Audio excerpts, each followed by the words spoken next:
और उसके साथ एक हमारे सिख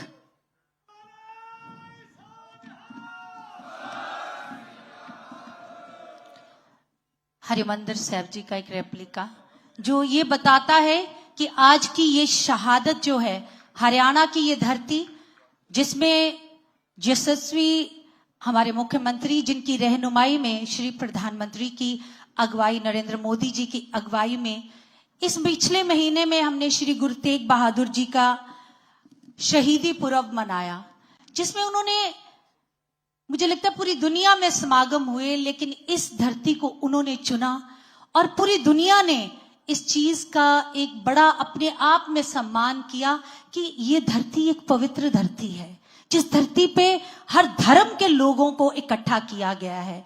और मैं अब गुजारिश करूंगी हरियाणा के मुख्यमंत्री कि वो अपना संबोधन, अपना नमन, अपनी इस शहादत में सब उन लोगों को संबोधित करें अपने प्रेरणादायक शब्दों के साथ।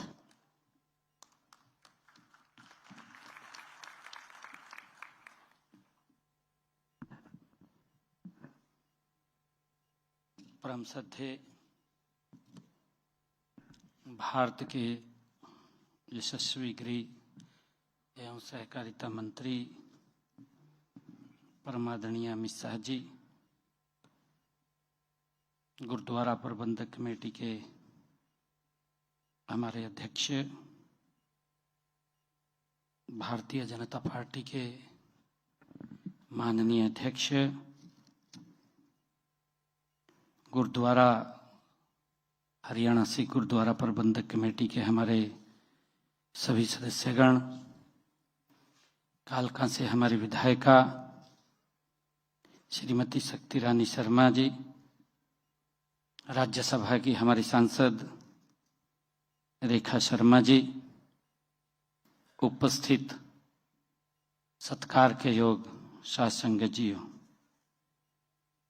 आज पंचकुला की यह पावन धरा इस इतिहास, बलिदान और राष्ट्रभक्ति की अद्भुत गूंज से गूंज रही है। प्यारी साध संगत जियों, आज का दिन भारत की आत्मा को नमन करने का ये अवसर है। हम वीर बाल दिवस के उपलक्ष्य पर उन अमर आत्माओं को आज याद कर रहे हैं, उनको नमन कर रहे हैं, जिन्होंने बाल्यावस्था में ही धर्म, संस्कृति, मानवता की रक्षा के लिए अपना सर्वस्व न्यौछावर कर दिया। प्यारी साध संगत जियों,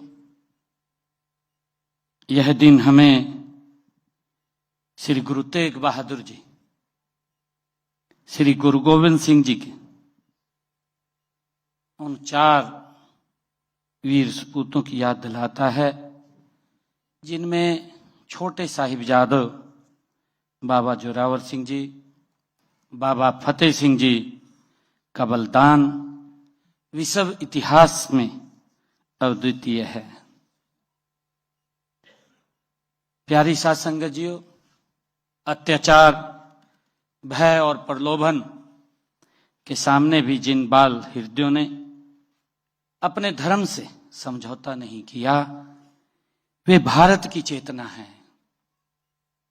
प्यारी साध संगत जियों, 20 दिसंबर से 27 दिसंबर का यह सप्ताह हमारे इतिहास का सबसे शोकपूर्ण लेकिन गौरवमय सप्ताह भी है। एक ही सप्ताह के भीतर श्री गुरु गोविंद सिंह जी का पूरा परिवार धर्म की रक्षा के लिए न्यौछावर हो गया। बड़े साहिबजादे अजीत सिंह और जुझार सिंह जी ने चमकौर के युद्ध में वीर गति को प्राप्त किया। वहीं छोटे साहिबजादों को दिरवार में चुनवाया गया। इसके बाद माता गुजर कौर जी ने भी अपने प्राण त्याग दिए। प्यारी साध संगत जियो, उस इतिहास को हम सब जानते हैं कि साहिबजादों को वीरता, स्वाभिमान और शहादत का यह जज्बा विरासत में मिला था।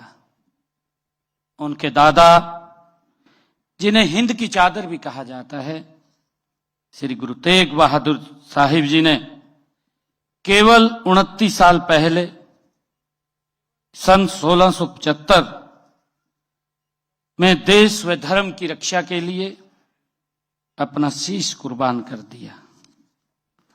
आज के इस गरिमामयी अवसर पर हमारे बीच में भारत सरकार के गृह मंत्री आदरणीय अमित शाह जी की उपस्थिति इस कार्यक्रम को और अधिक ऐतिहासिक बना रही है।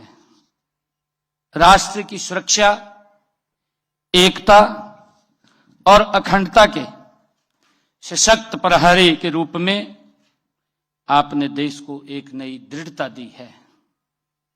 चाहे आतंकवाद के विरुद्ध कठोर निर्णय हो, सीमाओं की सुरक्षा हो या राष्ट्रीय एकता को चुनौती देने वाली शक्तियों के खिलाफ निर्णायक कार्रवाई हो, आपने हर मोर्चे पर भारत को सुरक्षित और सशक्त बनाया है।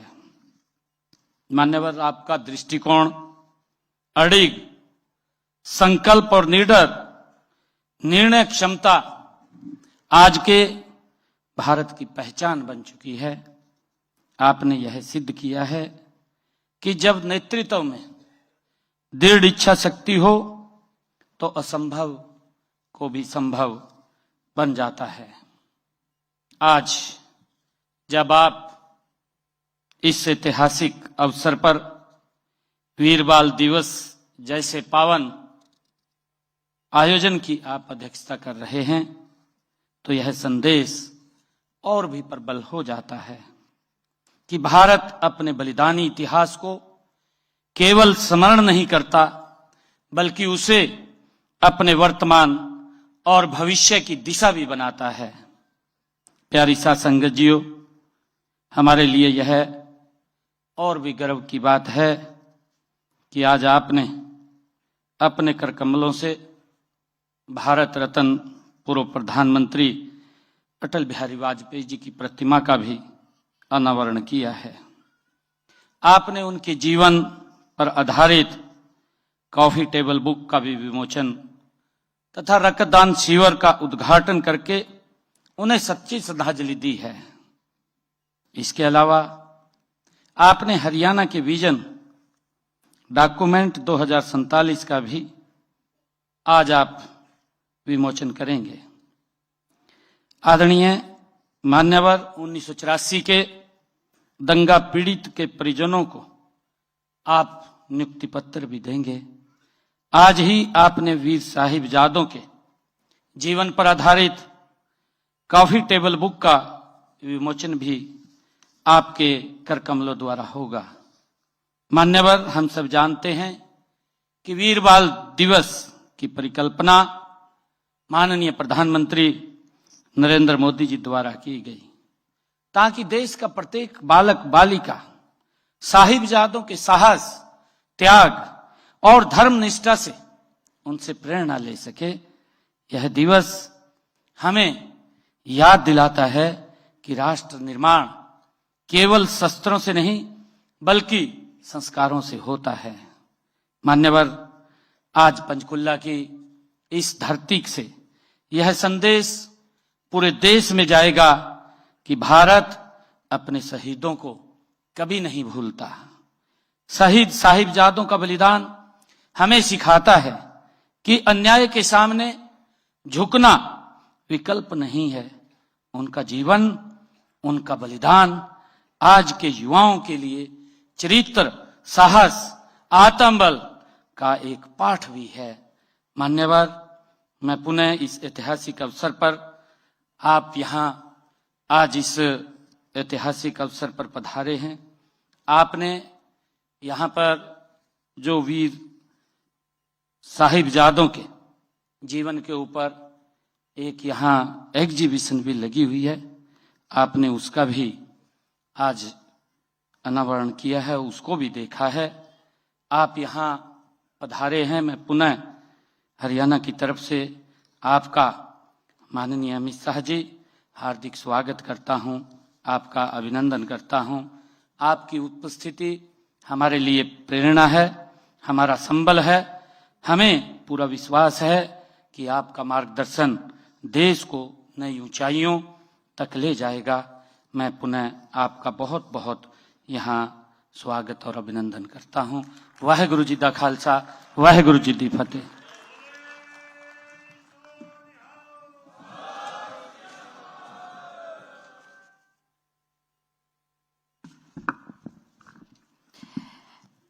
हरियाणा के मुख्यमंत्री जिन्होंने सांझी वार्ता के रहत हर धर्म के बंदे को प्रधानमंत्री साहब के विजन के अनुसार एक जगह दी है, एक सम्मान दिया है।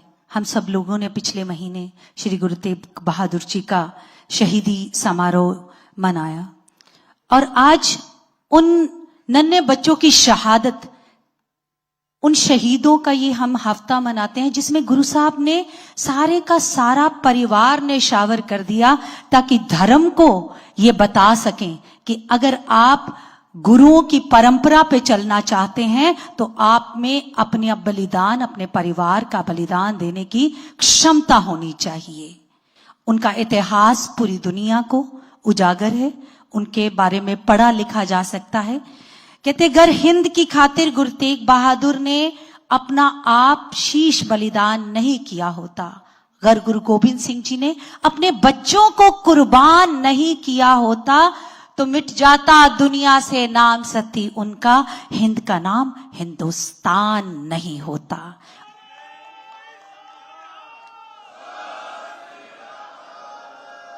उन साहबजादों को, ताकि हमारी आने वाली पीढ़ियां उनके बारे में, हमारी आने वाले बच्चे उनके बारे में, उनके बलिदान से शिक्षा ले, एक हमने डॉक्यूमेंट्री सैंड आर्ट के रूप में उनकी पूरी बायोग्राफी जो है वो प्रदर्शित कर रहे हैं। हमारे बहुत ही उम्दा आर्टिस्ट है जो मेरे, आप देखेंगे कि लेफ्ट हैंड साइड पे पूरा लाइव बनाएंगे और आप उसको लाइव स्क्रीन पे देखेंगे।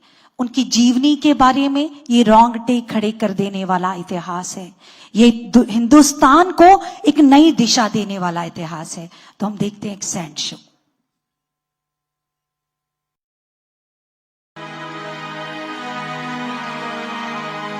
सूरज जब तक इस धरती पर आता रहेगा, वो चार साहिबजादों की गाथा कहेगा। ये गाथा है संपूर्ण मानवता की, असली स्वाधीनता की लड़ाई की, जिसे सिर्फ 7 वर्ष, 9 वर्ष, 15 वर्ष और 19 वर्ष के 4 वीर सपूतों ने अपने अद्भुत साहस, अडिग संकल्प और सिंहों की दहाड़ सी प्रतिरोध भावना से लिखा। इन 4 योद्धाओं ने मुगलों के अत्याचारों के सामने न सर झुकाया, न कदम डिगने दिए। उन्होंने अपनी तेजस्वी वीरता से मुगल सल्तनत की नींव हिला दी और दबे कुचले, निराश और पराजित जनमानस में जुल्म के खिलाफ उठ खड़े होने का एक नया हौसला फूंक दिया। ये गाथा है 4 साहिबजादों की। ये 17वीं शताब्दी का भारत था, जब औरंगजेब की मुगलिया हुकूमत इस कदर जुल्म ढा रही थी कि लोग खून के आंसू रोने पर मजबूर थे। हिंदुओं को जबरन धर्म परिवर्तन के लिए दबाव डाला जाता था। हर ओर औरंगजेब के अत्याचारों की दहशत फैली थी और उनके सामने रखा जाता था केवल एक ही विकल्प, इस्लाम कबूल करो या मरने के लिए तैयार हो जाओ। 30 मार्च सन 1699 बैसाखी वाले दिन आनंदपुर साहिब में गुरु गोविंद सिंह जी ने खालसा पंथ की स्थापना की। खालसा का उद्देश्य स्पष्ट था, जुल्म के विरुद्ध डटकर खड़ा होना। कमजोरों की रक्षा करना और इंसानियत को हर कीमत पर बचाए रखना। गुरु तेग बहादुर जी से सीखा, सर कट जाए धर्म झुके ना। पिता गुरु ने यही सिखाया, मर मिट जाए कर्म रुके ना। अपने फर्ज से कभी हटे ना, कभी डरे ना, कभी थमे ना। चार सबूत वो गुरु पिता के, अपने वचन से कभी डिगे ना। वो थे चार साहिबजादे, वो थे चार साहिबजादे।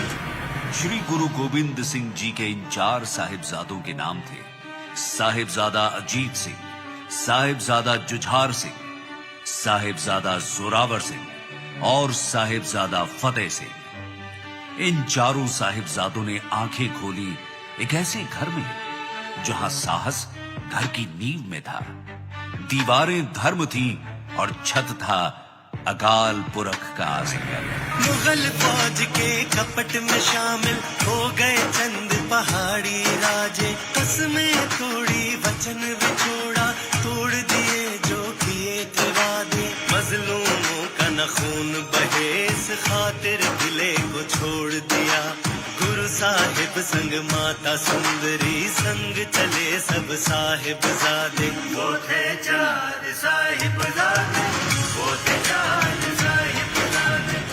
सरसा नदी किनारे बिछड़ा गुरु साहिब का सब परिवार। गए गुरु पिता के संग अजीत सिंह और उनसे छोटे जुझार। जोरावर और फतेह रह गए मात गुजरी के ही पास। दो से बिछड़ गए थे दो, जो साथ साथ रहते थे चार। वो थे चार साहिबजादे, वो थे चार साहिबजादे। गंगू, जो गुरु घर की रोटियां खाकर बड़ा हुआ, वो व्यक्ति जो कुछ मोहरों के लालच में करवटें बदलता रहा और आखिर उसने माता गुजरी और दोनों साहिबजादों के उसके यहां होने की खबर वजीर खान तक पहुंचा दी है।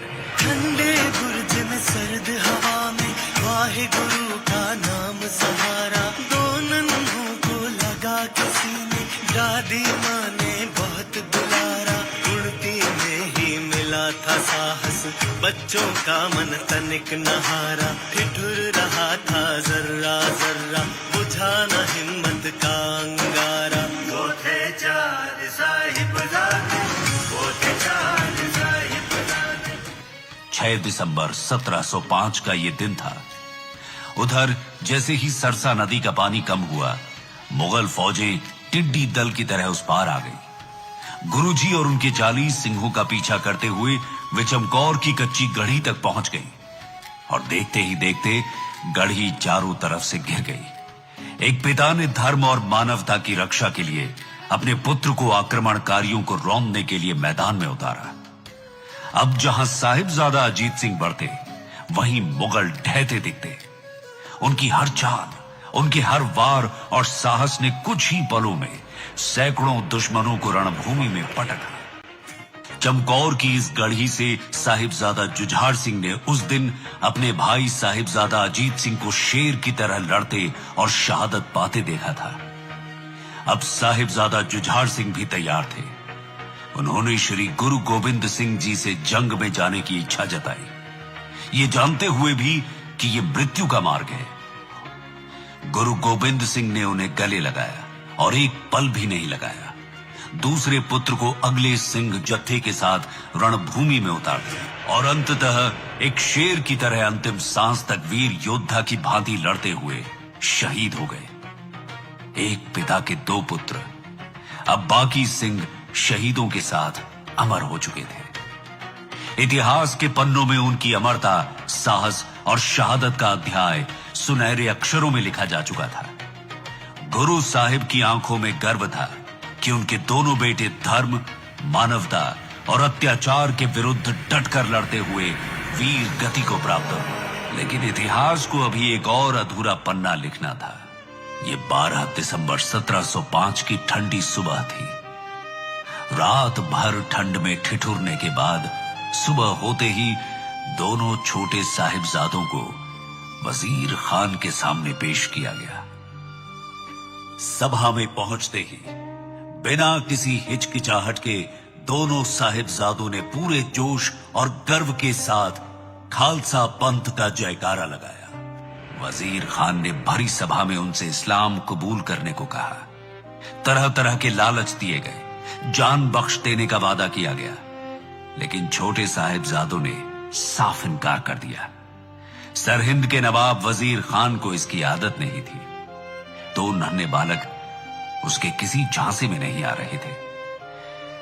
लिहाजा इतिहास का सबसे क्रूर और बेदिल ऐलान कर दिया गया, इन दोनों बच्चों को जीते जी दीवारों में चिनवा दिया जाए। जालिमों ने दोनों साहिबजादों को जब दीवार में चिनना शुरू किया तो उन्होंने जपजी साहिब का पाठ करना शुरू कर दिया, और देखते ही देखते दीवार पूरी हो गई। जब साहिबजादे दीवारों के बीच बेहोश हुए तो दीवार टूटकर गिर गई और दोनों जमीन पर आ गिरे। वजीर खान ने जब देखा कि उनमें अभी भी कुछ श्वास बाकी है तो उसकी क्रूरता और भी बढ़ गई, और उसी बेदर्द हाथों ने छोटे साहिबजादों साहिबजादा जोरावर सिंह और साहिबजादा फतेह सिंह को शहीद कर दिया। जालिम नहीं डरा पाया, वो चार अनोखे बच्चे थे, साहस हिम्मत के पक्के, वो चार उम्र के कच्चे थे। जुल्म सितम से टकराए वो चार बड़े जिगरे वाले, राह दिखाई दुनिया को वो चार रूह के सच्चे थे।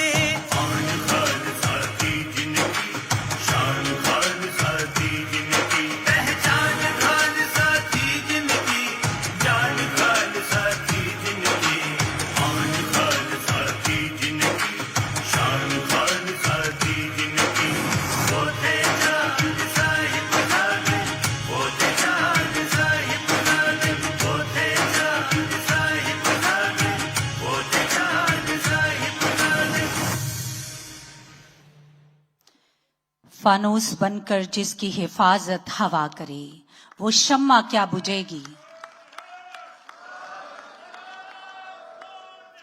सत श्री अकाल।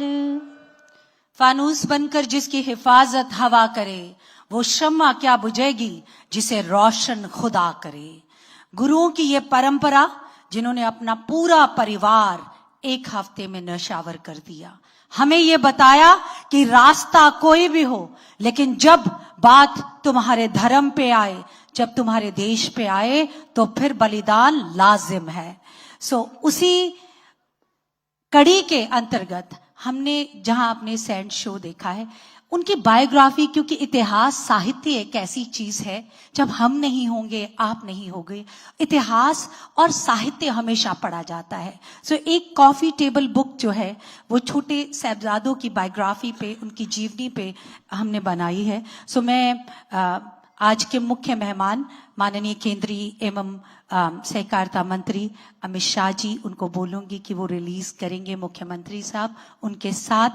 ये बात बताने की है, ये हम इस मंच से, हरियाणा की इस धरती से एक ऐसा संदेश पूरी दुनिया को दिया जा रहा है कि जहां भी दुनिया में बलिदान की बात होगी,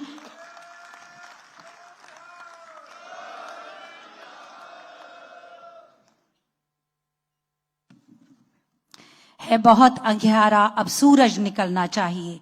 जिस तरह से भी हो, ये मौसम बदलना चाहिए, और उसी बदलाव के लिए उनको याद करते हुए गृह मंत्री साहब की आमद इस प्रोग्राम में, इस शाम में, उनकी शहादत के लिए हमारे लिए प्रेरणा स्रोत है कि उनका आना, कि हम अपने बलिदान दिए हुए शहीदों को हम अपने गुरुओं की परंपराओं पे इस हिंदुस्तान के लोगों को चलाना चाहते हैं, ताकि हमारे हिंदुस्तान का हर बच्चा गुरुपुत्र के रूप में स्थापित हो। वो ये जान सके कि गुरुओं की परंपरा के अनुसार उनका पुत्र बनना कितना मुश्किल काम है।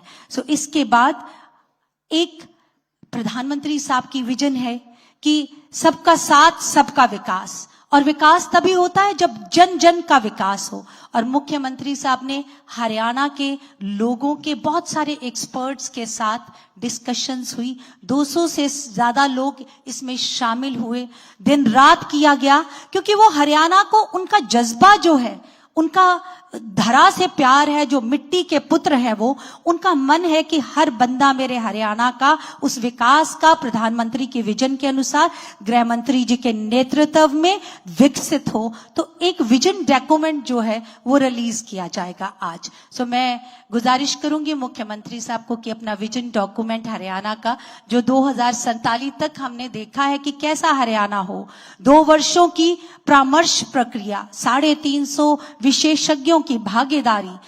गृह मंत्री साहब, मैं आपको बता दूं कि हरियाणा को विकसित भारत की नॉन स्टॉप लाइफ फोर्स के रूप में स्थापित करने का लक्ष्य, 2047 तक 1 ट्रिलियन USD अर्थव्यवस्था, 40 लाख प्रति व्यक्ति आय, इंडस्ट्री 4.0 की स्किल कैपिटल बनाने की दिशा, IB, रोबोटिक और स्वच्छ ऊर्जा के नेतृत्व, फूड बाउल जो कि हरियाणा है, उससे न्यूट्रिशन एवं एग्रीटेकल बाउल की ओर परिवर्तन किया जा रहा है हरियाणा को। गुरुग्राम व पंचकुला में कार्बन ट्रेडिंग व ग्रीन फाइनेंसिंग हब बनाया जा रहा है। महिलाओं के लिए खास तौर पे 45% महिला श्रम भागीदारी, 50 लाख रोजगार और 100% महिलाओं को एजुकेट करना, सार्वभौमिक टीकाकरण और किफायती आवास, ये है आपके हरियाणा का विजन। ये है प्रधानमंत्री और गृह मंत्री की रहनुमाई में मुख्यमंत्री साहब जो सपना देख रहे हैं कि 2047 तक हरियाणा कैसा होगा। इसके बाद एक बहुत ही ऐतिहासिक इस मंच से एक फैसला लिया गया। ये बड़े गौरव की बात है, मुझे लगता है हिंदुस्तान के लिए। जब सिखों की बात आती है तो हम में से कोई भी 1984 नहीं भूल सकता। बहुत सारे लोगों ने अपने परिवार के सदस्य खो दिए। परिवार का सदस्य इस तरह से खोने का दुख क्या है वो उनको पता है जिन्होंने खोए हैं। सो मैं, ये बड़ी अपने आप में प्राप्ति की बात है कि आज इस शहादत के, शहीदी के दिनों में उन परिवारों में को एक दोबारा से जिंदगी जीने का एक हौसला दिया जा रहा है। उनको ये मौका दिया जा रहा है कि वो अपनी जिंदगी को दोबारा नॉर्मल कर सकें।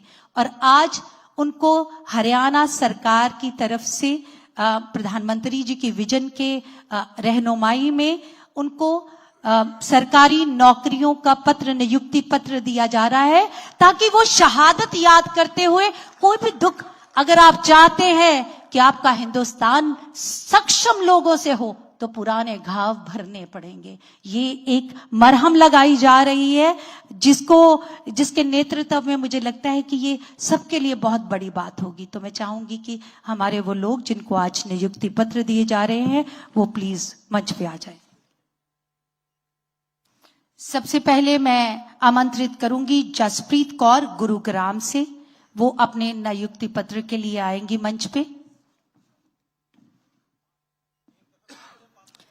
पवन कुमार रेवाड़ी से, जैस्लीन कौर फरीदाबाद से, सरदारनी जैस्लीन कौर फरीदाबाद से, रविंद्र कुमार पानीपत से, सर्वजीत कौर से। ये सेलिब्रेशन है, ये तालियां बजनी चाहिए, क्योंकि जब कोई सरकारें घाव भरती हैं, जब कोई सरकारें ये सोचती हैं कि नई सोच के साथ नया सूरज उगना चाहिए, तो ये नया चश्मा है पत्थर के शिगाफों से पिघलने को, जमाना किस कदर बेताब है करवट बदलने को। अब जमाना बदलना चाहता है और इन लोगों के साथ बदलना चाहता है। तो ये हमारे सबके लिए बड़ी गर्व की बात है कि इस दिन को गृह मंत्री साहब की रहनुमाई में, नेतृत्व में मुख्यमंत्री साहब ने चुना है।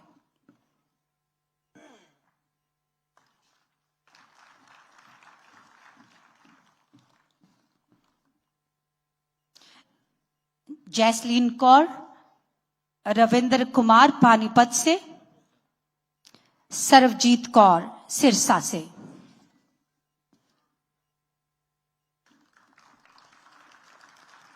ये हरियाणा की धरती के लिए ऐतिहासिक पल है। वो लोग जिनको आप अपने परिवार का हिस्सा मानते हैं, अगर उनमें से कोई पीछे छूट जाए, उंगली पकड़ के उसको आगे लेके जाना, उसको अपने साथ सम्मान देना, मुझे लगता है इससे ज्यादा बड़ी शहादत गुरुओं की, इसका नमन कोई नहीं हो सकता। कहते ये और बात है कि चुपचाप खड़े रहते हैं, बड़े तो बड़े हैं, बड़े ही रहते हैं। उन लोगों से, यशस्वी लोगों से मिलता है इनका हुजरा, जिनके कदमों में कई तख्तो ताज पड़े रहते हैं। मैं गुजारिश करूंगी मंच पे अपनी उपस्थिति से इस शहादत की शाम को अलंकृत करें श्री अमित शाह जी, हमारे माननीय केंद्रीय गृह और सहकारिता मंत्री।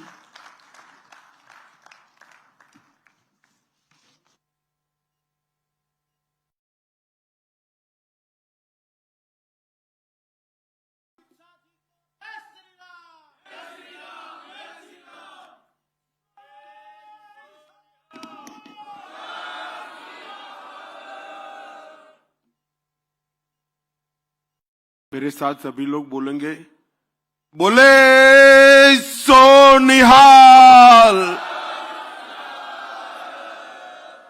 वाहेगुरु जी का खालसा, वाहेगुरु जी की फतेह।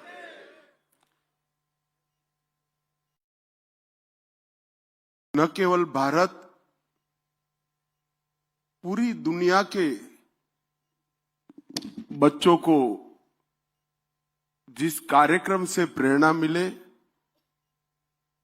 इस कार्यक्रम में हम सब लोग आज शिरकत कर रहे हैं। आज के कार्यक्रम में मंच पर उपस्थित श्रीमान नायब सिंह सैनी जी,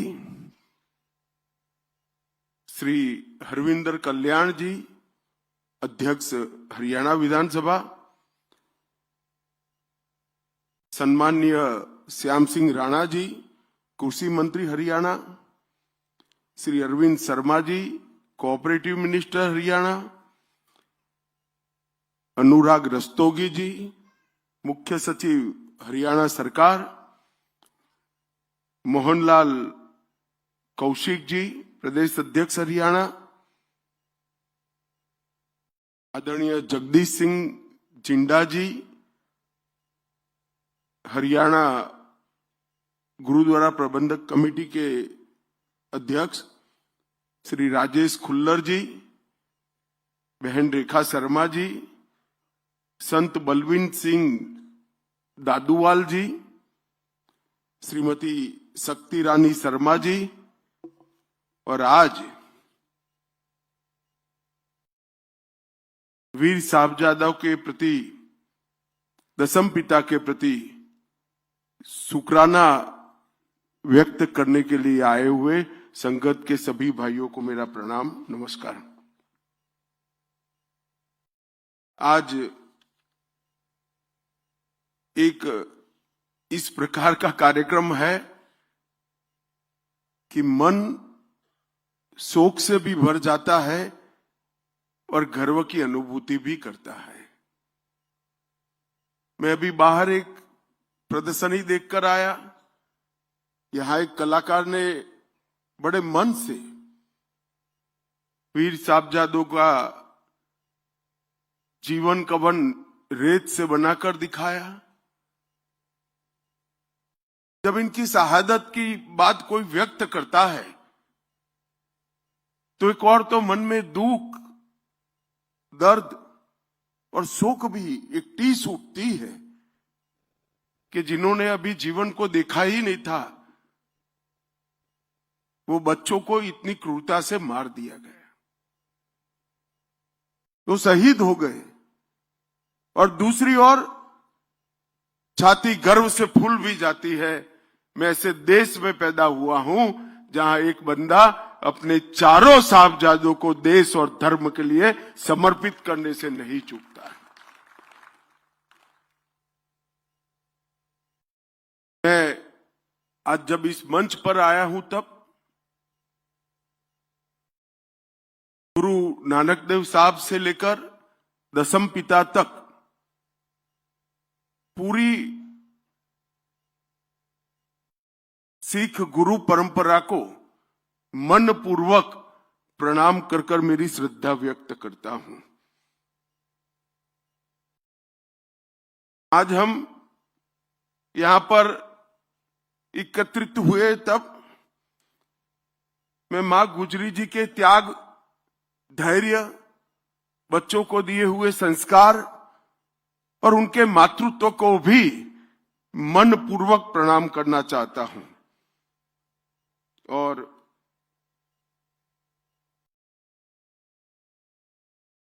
यही भूमि पर कई ऐसी स्थान है जहां गुरु साहिब कई बार गए। यहां पर एक विशेष प्रदर्शनी का भी आयोजन किया गया, सैंड आर्ट का शो भी किया गया और एक कॉफी टेबल बुक का भी विमोचन किया गया।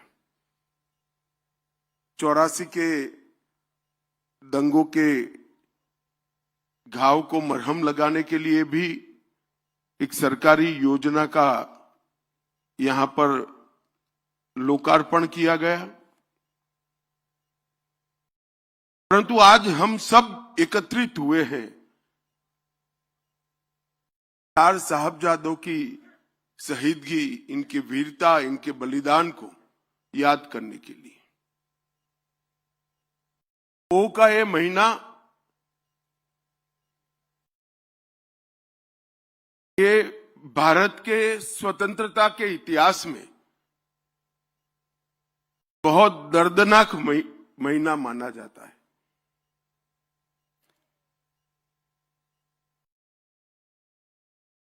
और जिन साहबजादों की बात करना चाहते हैं, बाबा जोरावर सिंह जिनकी उम्र सिर्फ 9 साल थी, बाबा फतेह सिंह जिनकी उम्र सिर्फ 7 साल, उनको डराया गया, समझाया गया, लोभ दिए गए, मगर सिंह की तरह दहाड़ते हुए कोई लोभ में आए बगैर मृत्यु को पसंद किया, क्योंकि मैं इस पिता का बेटा हूं जो इस देश के लिए, इस देश अपने धर्म के लिए कोई बलिदान देते हुए पीछे नहीं हटता है। ये भावना इतने बच्चे में, इतनी कम आयु में पैदा भी नहीं हो सकती है। शायद माता गुजरी का संसर्ग ही होगा, संपर्क ही होगा, जिसने गुरुओं के पूरे संस्कार इस बच्चों में फूट फूट कर भरा दिए। मित्रों, जब हम आज इतने सालों के बाद हम इस घटना का याद भी करते हैं तो रोंगटे खड़े हो जाते हैं। देश भर के युवाओं को, चाहे किसी भी प्रदेश में बसते हो, उसमें उनको दशम पिता का जीवन, कवन और साहबजादों की शहीदगी, ये बताना हम सबका राष्ट्रीय दायित्व है। कोई व्यक्ति पूरे दुनिया के धर्म के लिए लड़ने वालों के इतिहास में, देश के लिए लड़ने वालों के इतिहास में ऐसा कोई व्यक्ति नहीं मिल सकता जिसने पिता, माता, 4 छोटे बेटों का बलिदान दे दिया, कुछ नहीं बचा। और इसीलिए सर्वंस दानी का देश की जनता ने उनको उपमान दिया है। कोई सरकारी पद्मश्री, पद्म विभूषण नहीं है।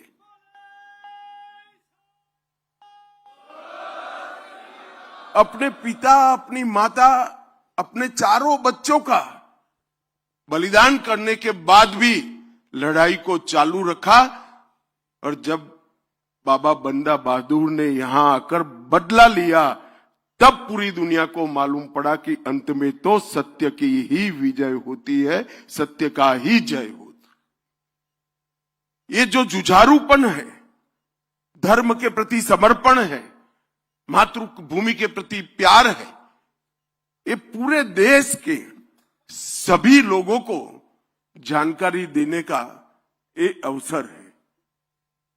4 बेटे शहीद होने के बाद भी लड़ते रहना एक प्रकार से बहुत बड़ी बात है। मैं इसके पर बाद में आता हूं, मगर ये पूरी परंपरा जो बनी,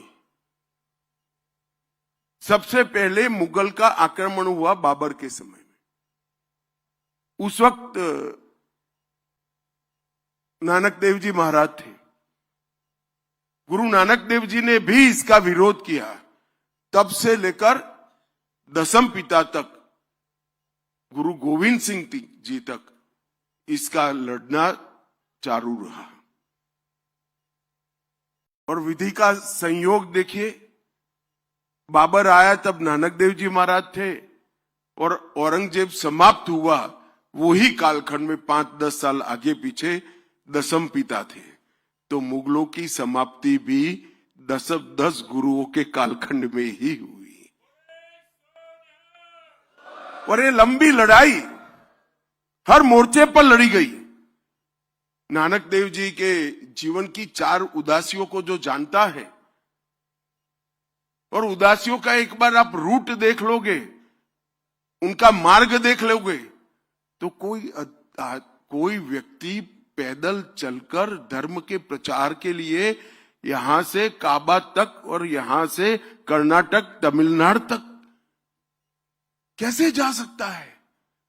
मगर चारों उदासियों में पूरे देश के अंदर अंधविश्वास का निराकरण कर अकाल पुरुष के प्रति श्रद्धा करने का काम गुरु नानक देव जी महाराज ने किया। पूरे भारत को एक सूत्र के अंदर पिरोने का काम नानक देव जी महाराज ने किया। अंगद देव जी आए तब नानक देव जी के सारे उपदेशों को, वाणी को गुरुमुखी में लिपिबद्ध करने का काम अंगद देव जी ने किया। पूरा जीवन गुरुवाणी का प्रचार करते रहे और गुरु परंपरा को संस्थागत किया, इंस्टीट्यूशनलाइज किया। और अंगद देव जी के ये योगदान को सिख धर्म और भारत दोनों कभी नहीं भूला पाएंगे। इन्होंने जो बोला गया था उसको शब्दों में ढालने का काम किया और लोगों तक पहुंचाने का काम किया। और तृतीय गुरु अमरदास जी जब आए, लंगर की शुरुआत की, लंगर को करीब करीब अनिवार्य बनाने का काम किया और माताओं के सम्मान का विषय लेकर पूरे भारत के अंदर उन्होंने एक मजबूत संदेश भेजा कि अगर मां सुरक्षित नहीं है, मां सम्मानित नहीं है, तो कोई भी देश बच नहीं सकता। गुरु अर्जुन देव जी ने भी आदि ग्रंथ का संपादन किया।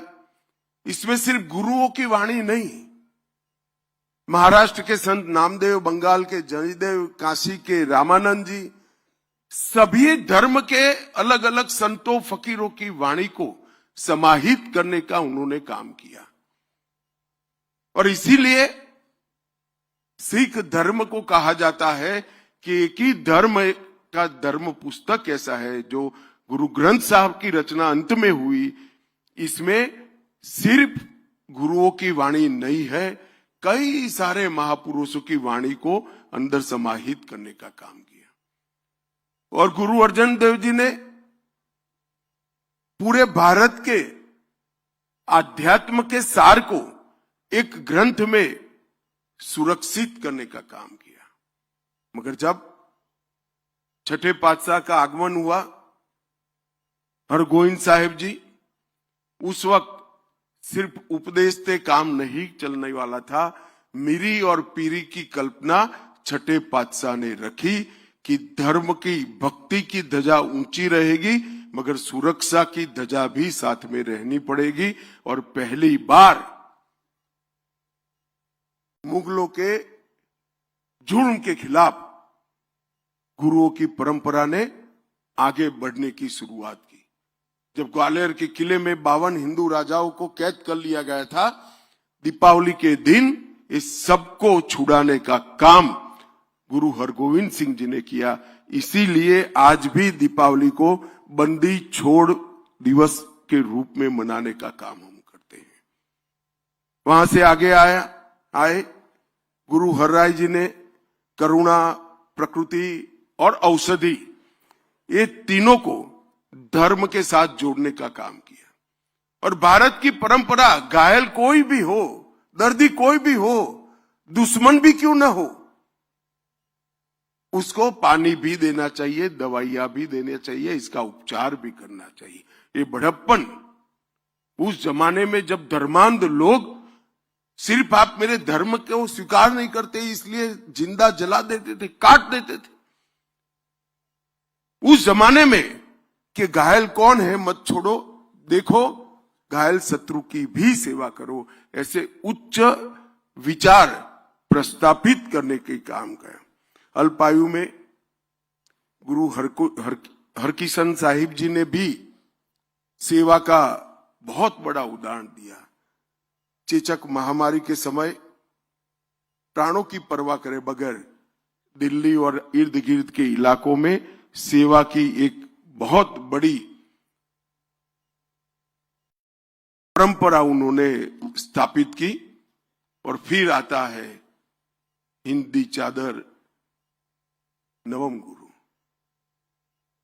मैं कई बार मेरे मत क्षेत्र में गुजरात में भी कहा हूं,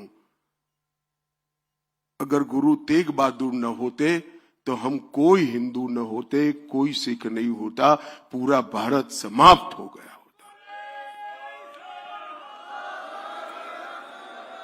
इस देश पर नवम गुरु के जो उपकार है वो 5000 साल के बाद भी इसका शुक्राना अदा नहीं हो सकता, कोई भूल नहीं सकता। जब कश्मीर के पंडित उनके पास गए और कहा हमारा जबरन धर्म परिवर्तन हो रहा है, हमें बचाइए, आप ही बचा सकते हैं, तब उन्होंने उनके मुख से एक वाक्य निकला कि ये जुर्म तभी रुकेगा धरती कोई महान आत्मा का बलिदान मांगती है। और मित्रों, उसी वक्त कहते हैं ना, पूत के लक्षण पालने से, उसी वक्त 8 साल का बालक गोविंद राय दशम पिता पास में खड़े थे। उन्होंने एक क्षण का भी विचार करे बगैर कहा कि आपसे महान कौन हो सकता है, अगर बलिदान देना है तो आपको ही देना चाहिए। एक 8 साल का बच्चा अपने पिता को कहता है कि आप तो बड़े महान हो, अगर बलिदान देना है तो आपको देना चाहिए, रोक के धर्म परिवर्तन को। और फिर नवम गुरु की वो महान यात्रा दिल्ली तक की, और औरंगजेब को कहा कि धर्म परिवर्तन बंद करो, मुझे अगर धर्म परिवर्तित कर देते हो तो पूरा भारत धर्म परिवर्तन करने के लिए तैयार है। और जो यातनाओं का वर्णन है, मैं तो यहां बोलना भी नहीं चाहता, बोल भी नहीं सकता। इतनी यातनाएं सहन करने के बाद भी जुल्मी और अत्याचारी लोगों के सामने अपने मक्कम इरादों को कभी उन्होंने पिघलने नहीं दिया।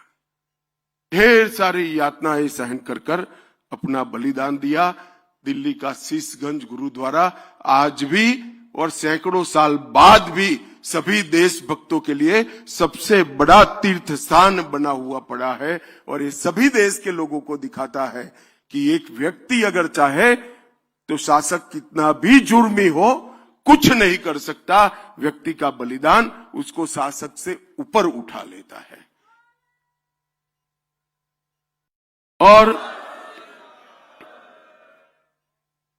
तिलक और जनेऊ इसकी रक्षा के लिए, हिंदुओं की रक्षा के लिए, स्वधर्म की रक्षा के लिए उन्होंने अपना बलिदान दिया। और कोई दुनिया के इतिहास में बलिदान नहीं मिलता ऐसा। कई लोग लड़ते हैं, लड़ना चाहिए, लड़ते हैं, उसमें जय पराजय दोनों होता है।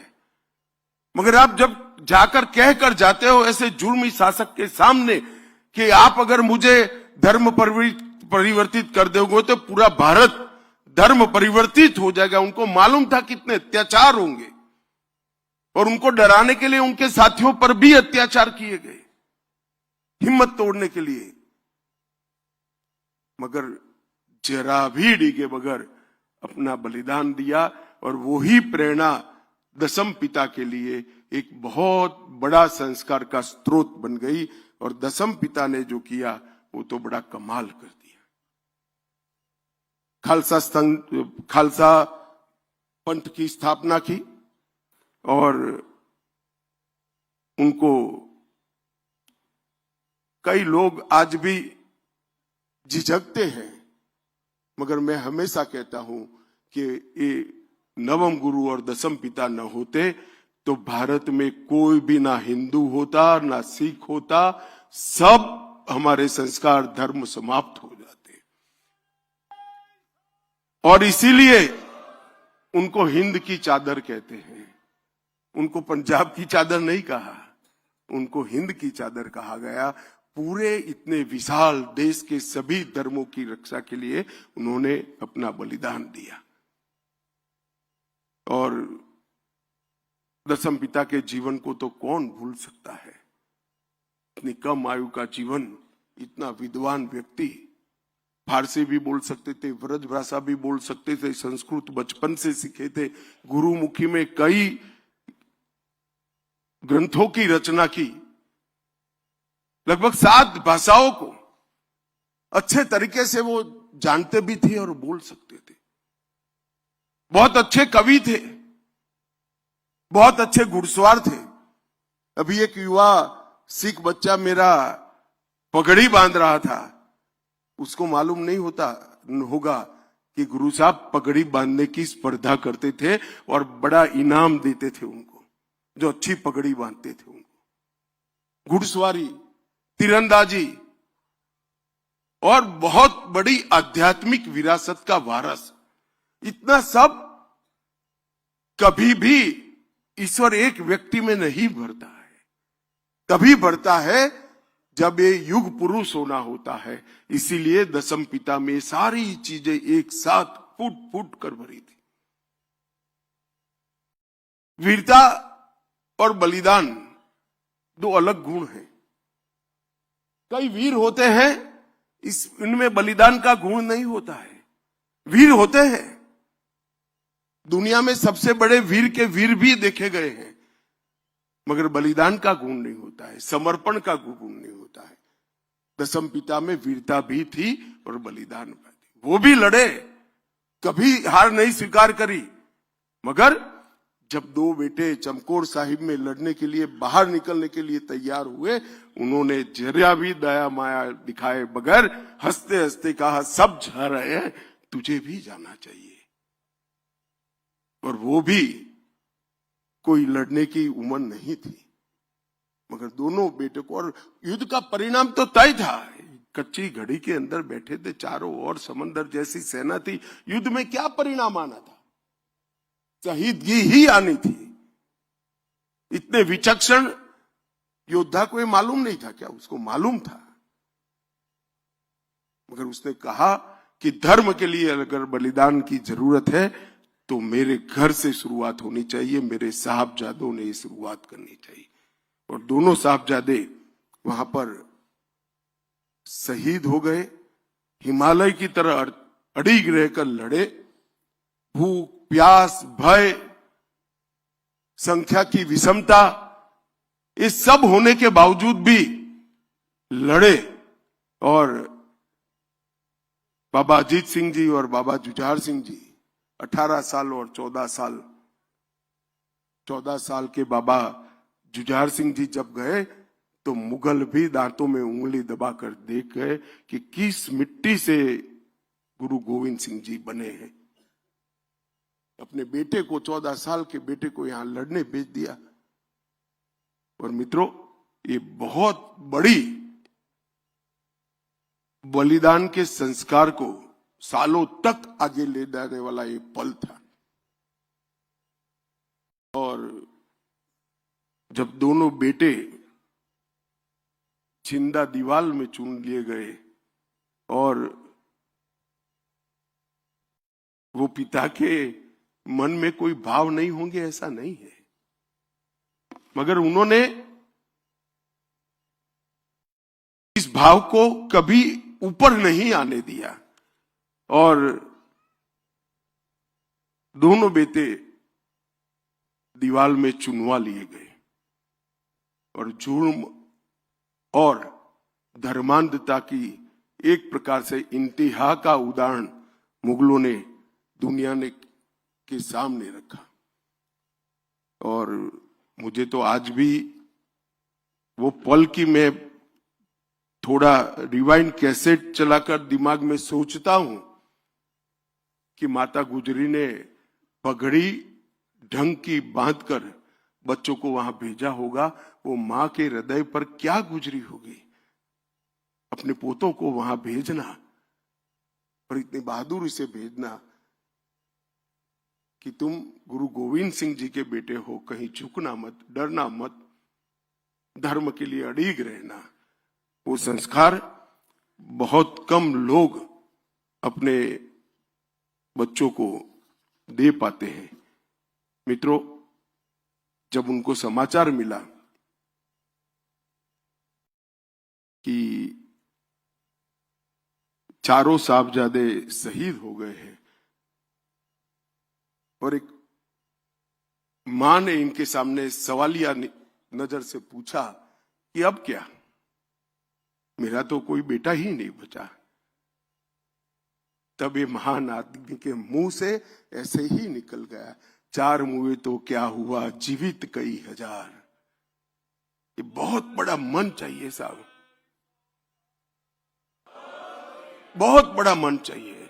और आज हम सब दशम पिता को श्रद्धा से देखते हैं और आज दशम पिता का वाक्य भी सही हो गया, जुर्म करने वाले तो चले गए, आज उनके हजारों लाखों करोड़ों बेटे धर्म के लिए लड़ने के लिए तैयार खड़े हैं, मातृभूमि के लिए लड़ने के लिए तैयार खड़े हैं। और ये गुरु गोविंद सिंह जी के मन से निकला हुआ वाक्य था, ये कोई भाषण नहीं था।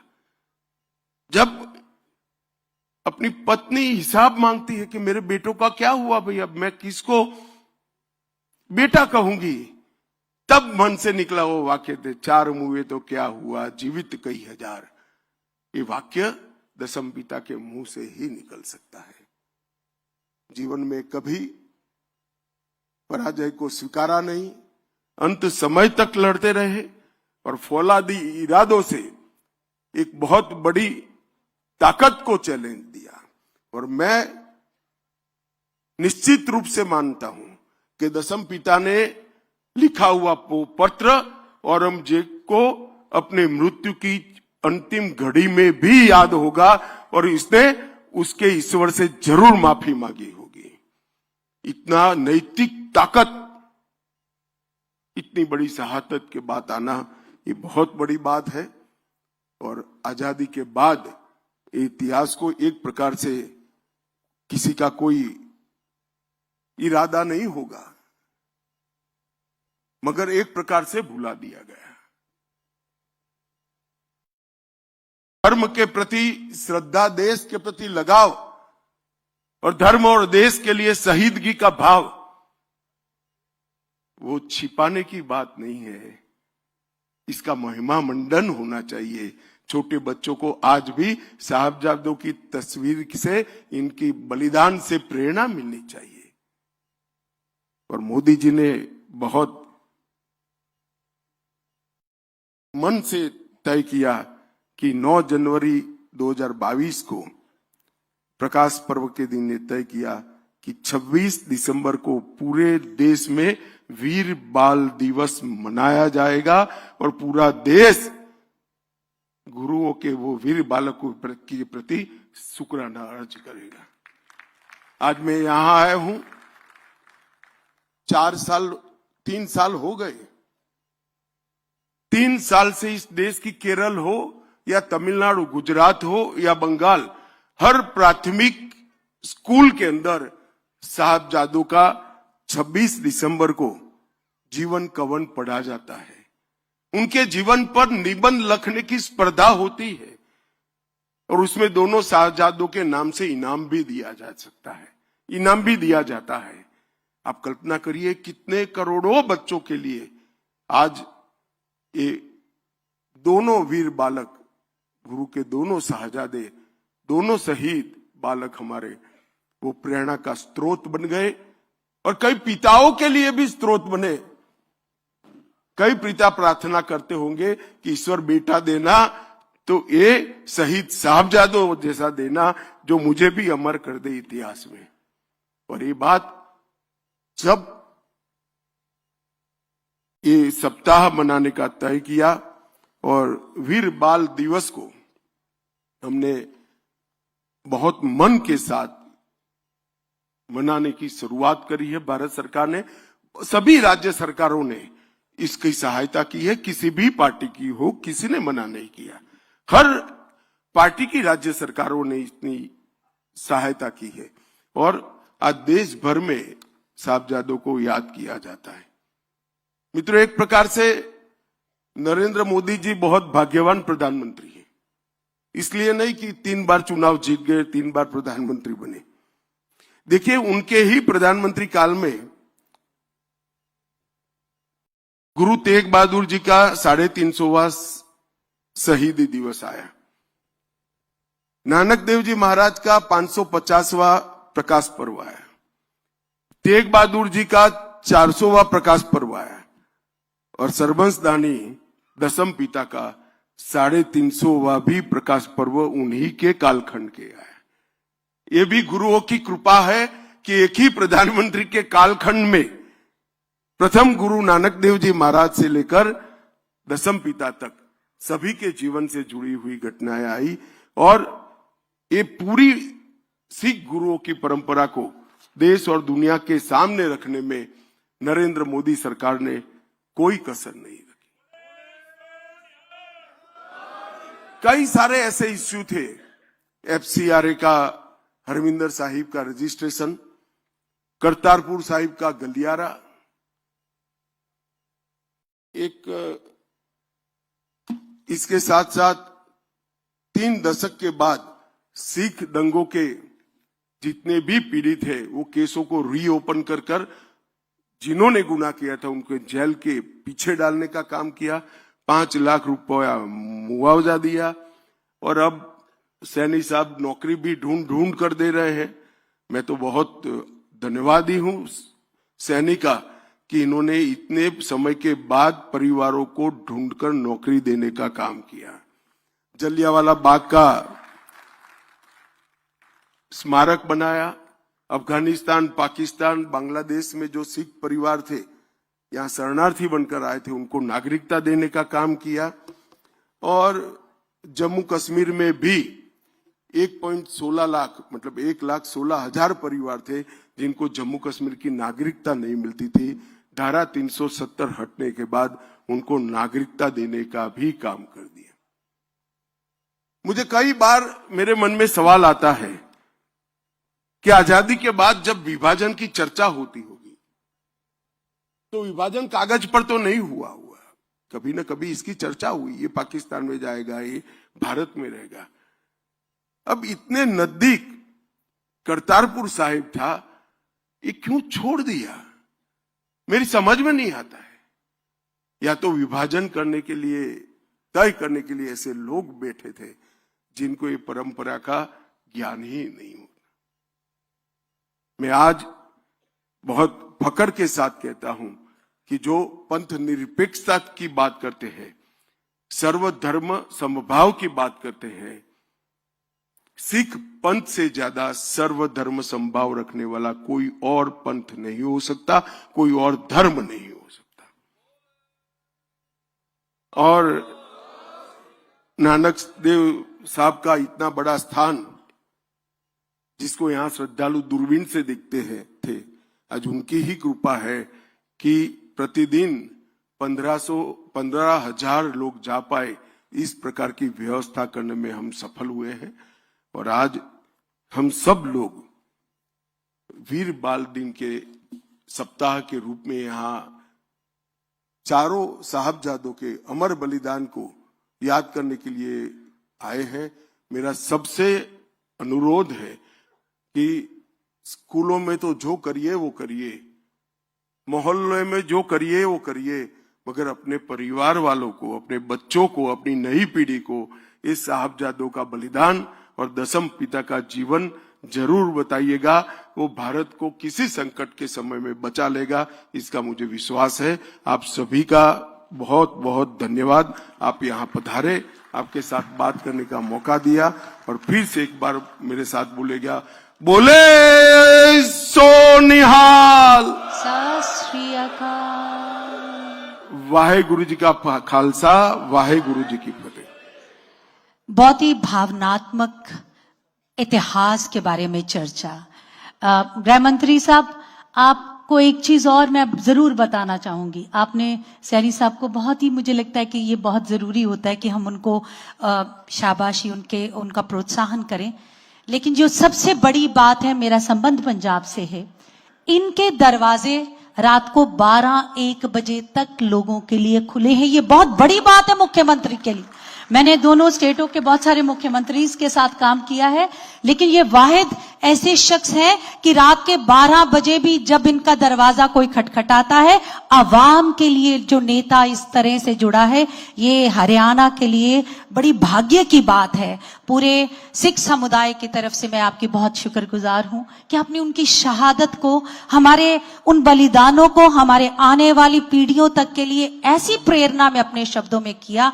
कहते सिर्फ होने से कुछ नहीं होता, अपने होने का हक अता कीजिए। वो हक हरियाणा ने, आपने, प्रधानमंत्री साहब ने बहुत बाखूबी निभाया है। उसके लिए बहुत बहुत धन्यवाद।